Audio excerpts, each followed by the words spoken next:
اللہ رب العزت نے دو چیزوں کا حکم دیا ہے۔ اس رکوع کا جو ابتدا ہوئی تھی وہ ہوئی تھی روزے کے حکم سے، اور اب اس رکوع کی آخری آیت، اس آیت مبارکہ میں اللہ رب العزت حرام طریقے سے کھانے سے منع فرما رہے ہیں کہ ایسا مال جو حرام طریقے سے کمایا گیا ہو اس کو نہ کھاؤ۔ تو پتہ چلا کہ روزے کا جو اصل مقصد ہے وہ تقویٰ ہے۔ تقویٰ کی کیا تعریف ہے؟ اگر دو لفظوں میں بیان کیا جائے تو یہ ہے کہ جن چیزوں سے اللہ نے منع کیا ہے، جن چیزوں کو نہ کرنے کا حکم دیا ہے ان سے بچنا، یہ تقویٰ ہے۔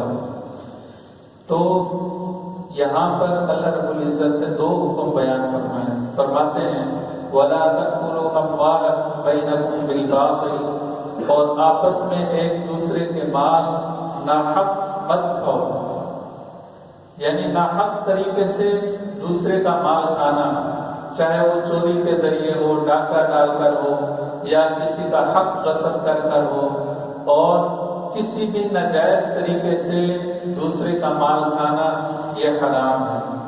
اور اللہ رب العزت نے انبیاء کرام کو بھی جو تعلیم دی، فرمایا یا ایھا الرسل کلوا من الطیبات واعملوا صالحا، کہ اے رسولو پاکیزہ چیزیں کھاؤ اور نیک عمل کرو۔ تو انبیاء کرام کو بھی اللہ رب العزت جب نیکی کرنے کا حکم دیتے ہیں تو پہلے حکم دیتے ہیں کہ حلال چیزیں کھاؤ۔ تو علماء نے یہ لکھا کہ عبادات کے اندر تاثیر اس وقت پیدا ہوتی ہے جب انسان حرام سے بچے اور حلال کھائے۔ روزہ رکھا، سارا دن بھوکا رہا، حلال چیزوں سے بھی اپنے آپ کو بچاتا رہا کہ اللہ نے مجھے حلال چیزیں کھانے سے منع کیا ہے، لیکن کیا بد نصیبی اور بدبختی اس شخص کی کہ جب وہ شام کو افطار کرتا ہے تو حرام مال سے کرتا ہے۔ ایسے شخص کے روزے کا کیا فائدہ ہوا؟ آج کل لوگوں نے سمجھ لیا کہ تقویٰ صرف یہ ہے کہ بڑی بڑی پگڑیاں پہنی جائیں اور مخصوص قسم کی ٹوپیاں پہنی جائیں اور نوافل پڑھی جائیں اور تسبیحات پڑھی جائیں اور اشراق اور دیگر نوافل نماز کا خوب اہتمام کیا جائے اور ہر وقت ہاتھ کے اندر تسبیح ہو، لیکن کھانا حرام ہو، سود بھی کھا رہا ہو، غریبوں اور یتیموں کا حق بھی مار رہا ہو اور دوسرے کا ناجائز مال بھی ہڑپ کر رہا ہو، تو میرے دوستوں بزرگوں یہ کوئی تقویٰ نہیں ہے۔ تقویٰ کی اصل پہچان اس وقت ہوتی ہے جب معاملات کے اندر پتہ چلتا ہے کہ کوئی شخص کتنا بڑا متقی ہے۔ نفلیں پڑھنا، روزے رکھنا اور تسبیحات پڑھنا اور بڑی بڑی باتیں کرنا یہ بہت آسان ہے، لیکن اپنی روزی کو حلال کرنا اور دوسرے کا حق نہ کھانا یہ بہت مشکل ہے۔ حضرت حکیم الامت مولانا اشرف علی تھانوی رحمۃ اللہ علیہ فرماتے ہیں کہ آج کل لوگوں نے دین کو صرف پانی کے اندر بند کر دیا۔ پانی کے اندر چھوٹی سی چڑیا گر جائے تو بھاگتے ہیں مولویوں کے پاس، فتویٰ لیتے ہیں کہ مولوی صاحب پانی کے اندر چڑیا گر گئی، پانی کو کیسے پاک کیا جائے گا، ان چیزوں میں پڑے رہتے ہیں۔ لیکن ان کی روزی کے اندر بڑے بڑے ہاتھی مرے ہوئے ہوتے ہیں لیکن ان کو کوئی پرواہ نہیں، بڑے بڑے ہاتھی وہ مردار روزی کے اندر کھا رہے ہیں، اس کی کوئی پرواہ نہیں ہے، لیکن ایک چھوٹی سی چڑیا پانی میں گر گئی تو اس کے لیے بڑی فکر میں لگ گئی۔ اس لیے میرے دوستوں بزرگوں حلال چیزیں کھانی چاہیے۔ یہاں پہلا حکم اللہ رب العزت نے دیا کہ آپس میں ایک دوسرے کا مال ناحق مت کھاؤ، اور دوسرا حکم وَتُدْلُوا بِهَا إِلَى الْحُكَامِ لِتَأْكُلُوا فَرِيقًا مِنْ أَمْوَالِ النَّاسِ بِالْإِثْمِ وَأَنْتُمْ تَعْلَمُونَ، اور ان کو حکام کے یہاں اس غرض سے مت لے جاؤ کہ لوگوں کے مالوں کا ایک حصہ بطری کے گناہ کھا جاؤ اور تم کو علم بھی ہو۔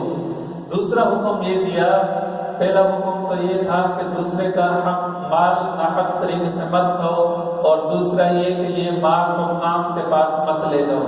حکام کے پاس مال لے جانے کی دو صورتیں ہوتی ہیں۔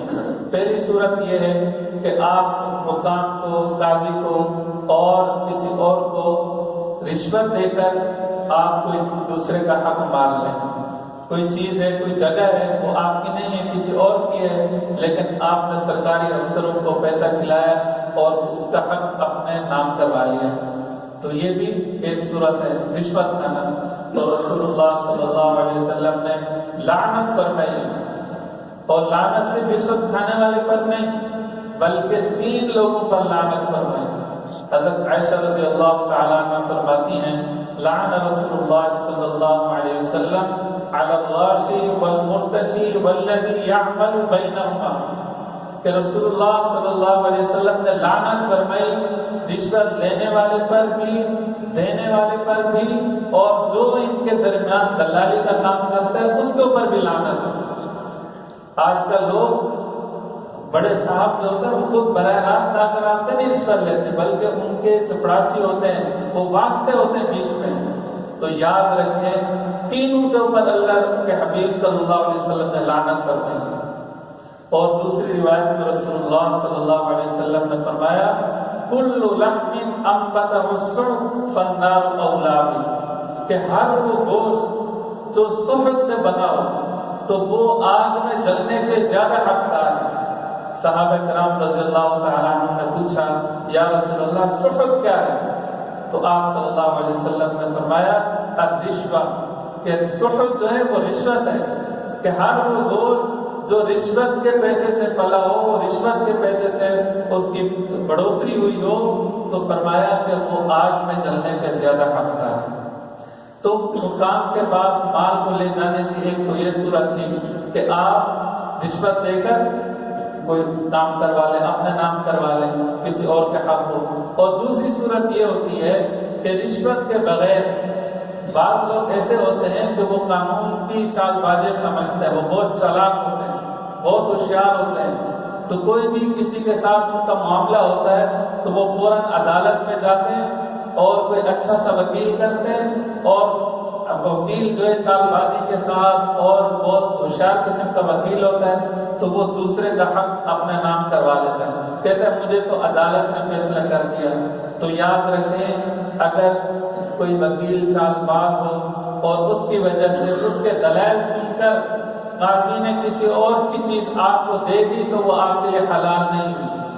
رسول اللہ صلی اللہ علیہ وسلم نے فرمایا، حضرت ام سلمہ رضی اللہ تعالیٰ عنہ فرماتی ہیں کہ رسول اللہ صلی اللہ علیہ وسلم نے فرمایا انکم تختصمون الی، کہ تم لوگ جو ہے میرے پاس جھگڑا لے کر آتے ہو، فیصلے کے لیے آتے ہو، اور تم میں سے کوئی شخص ایسا ہوتا ہے جو زبان کا بہت چلاک ہوتا ہے، چب زبانی سے وہ بہت زیادہ مجھے جو ہے وہ اپنی بات سے اپنے حق میں فیصلہ کروا لیتا ہے.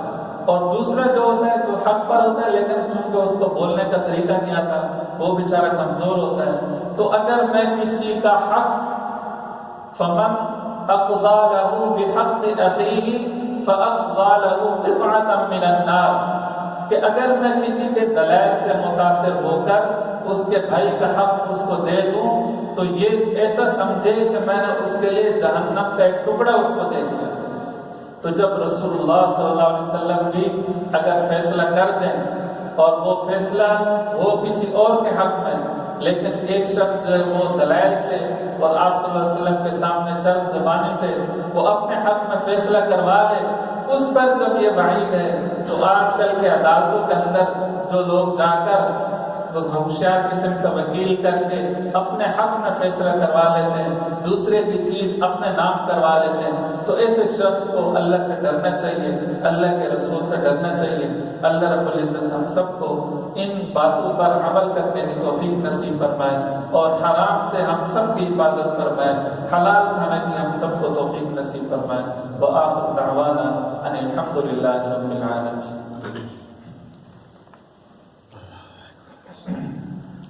بسم اللہ الرحمن الرحیم. اللہم صلی اللہ علیہ وسلم.